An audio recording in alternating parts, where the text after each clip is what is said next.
पाकिस्तान के ऊपर प्रेशर डाल रहा है कि वो इज़राइल को रिकॉग्नाइज करे और अब्राहम अकॉर्ड साइन करे। ये तो पाकिस्तान कभी भी नहीं करेगा साहब, मर जाएगा तो भी नहीं करेगा, क्योंकि इज़राइलियों के साथ तो उनका जन्मजात की दुश्मनी है। और अगर कहीं इस सरकार ने इज़राइल को रिकॉग्नाइज कर लिया तो उनका तख्ता पलट हो जाएगा वहां पर। पाकिस्तान की जनता ही नहीं छोड़ेगी उनको। ट्रंप सोचता है कि मुनीर और शहबाज उसके एक किस्म से गुलाम हैं, तो वो उसके कहने पे चलेंगे। नहीं, नहीं चल सकते साहब, नहीं चल सकते। उनकी अपनी अंदरूनी सिचुएशन जो पॉलिटिक्स है वो बहुत डेलिकेट है वहां पर।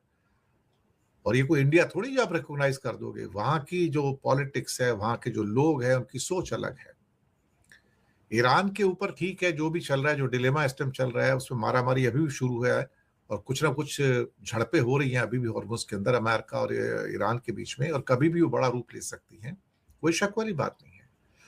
लेकिन पहली खबर तो यही मेन है कि ट्रंप प्रेशराइज कर रहे हैं बुरी तरह से कि तुम इसको, पाकिस्तान जो है अब्राहम अकॉर्ड पे साइन करे और इसराइल को रिकॉग्नाइज करे। लेकिन पाकिस्तान ने इसको पूरा खारिज कर दिया है।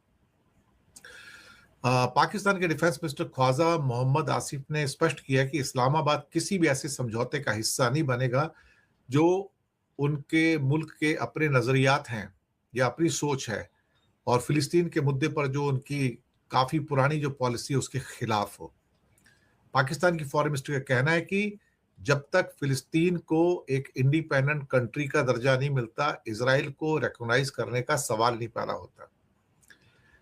पाकिस्तान दुनिया का एक ऐसा मुल्क है जिसके पासपोर्ट पे लिखा रहता है कि valid for all nations except Israel, और अब ये बांग्लादेश भी करने जा रहा है कि valid for all nations except Israel.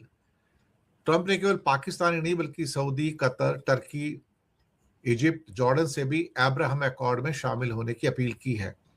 लेकिन अधिकतर मुस्लिम देश इसके खिलाफ हैं। इवन सऊदी भी इस टाइम खिलाफ है, और सऊदी इस टाइम कोई ऐसा काम नहीं करना चाहेगा जो उसके मुल्क की जनता की फीलिंग के खिलाफ चला जाए।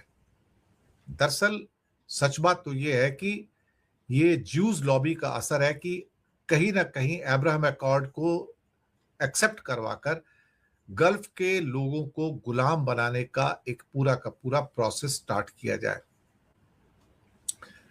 अब मुसीबत यह है कि ट्रंप क्यों चाहते हैं, ट्रंप का क्या इंटरेस्ट है कि अब्राहम अकॉर्ड हो, उनको क्या करना है इसके लिए, उनकी जरूरत क्या है अल्टीमेटली, मुझे नहीं समझ में आता। सिवाय इसके कि उसके ऊपर उनकी अपनी जो जूस लॉबी है, खास तौर से जिसमें जैरेड कुश्नर उनके दामाद भी हैं, और एक होल होस्ट ऑफ सारी की सारी weapon lobby, insurance lobby, medical lobby और बाकी जो इंडस्ट्रियल लॉबी है, सारी की सारी ले दे के पूरी जूस की लॉबी है।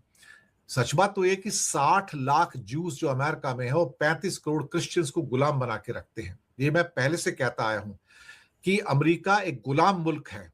अमेरिका के 35 करोड़ जो सारे के सारे सो कॉल्ड क्रिश्चियंस हैं, अधिकतर क्रिश्चियंस हैं वहां पर, वो सारे के सारे 60 लाख जूस के गुलाम हैं। अमेरिका कोई आजाद मुल्क नहीं है, ये गुलाम मुल्क है।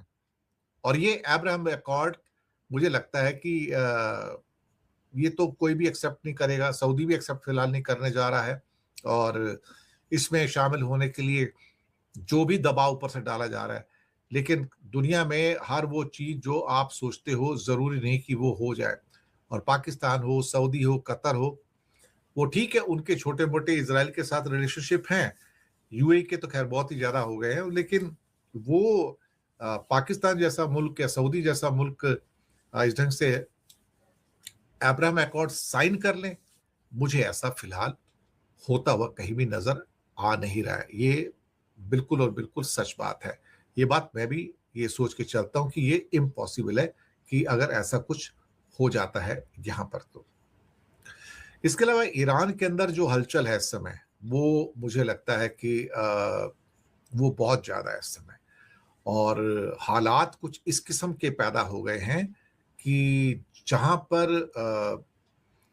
अमेरिका ने हमला करके कुछ नेवल बोट्स को डुबोया है, और सुना है आईआरजीसी के 4 सोल्जर्स या नेवल सोल्जर्स मारे गए हैं।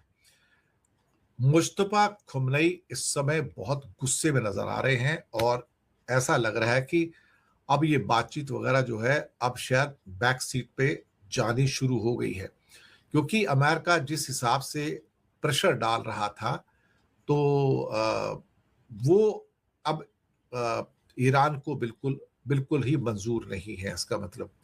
तो अब खतरनाक वेपन्स भी निकल कर आएंगे यहाँ पर, इसमें कोई शक वाली बात नहीं है। और बीच में जरूर कुछ ना कुछ ऐसा होगा जहां की ये जंग एक बार फिर से खुले मैदान पर हमें देखने को मिलेगी। और हो सकता है कि ये अभी जो अमेरिका यहाँ पर इन्फ्लेट कर रहा है जंग को, धीरे धीरे वो ईरान को प्रोवोक कर रहा है। कभी यहाँ अटैक करता है, कभी वहां अटैक करता है, कल रात को बंदर अब्बास पे अटैक किया। तो ये अपने आप में शायद कुछ ऐसा है कि जो इस पूरी वॉर को एक बार फिर से इग्नाइट कर सकता है। और ये अगर वॉर फिर से इग्नाइट हो जाती है, तो उसके बाद स्थितियां जो हैं काफी हद तक बिगड़ जाएंगी और खतरनाक भी हो जाएंगी। दरअसल बंदर अब्बास में जो हमला किया गया, उस ऑपरेशन को जो अंजाम दिया है, ट्रंप सोचते होंगे कि वो बहुत ऊपर आ गए, लेकिन उसका कहीं ना कहीं जो एक प्रतिफल है या उसका जो बदला है, जब ये लेना शुरू करेगा, तब आप क्या करोगे? मुझे लगता है कि तब आप क्या करोगे? इस मामले में बहुत सारी चीजें जो हो रही हैं, वो ट्रम्प सोचता है कि अंडर प्रेशर है जूस लॉबी के, तो बहुत कुछ कर लेगा, लेकिन शायद उसको भी एक बहुत बड़ी विभीषिका के लिए फिलहाल तैयार रहना होगा।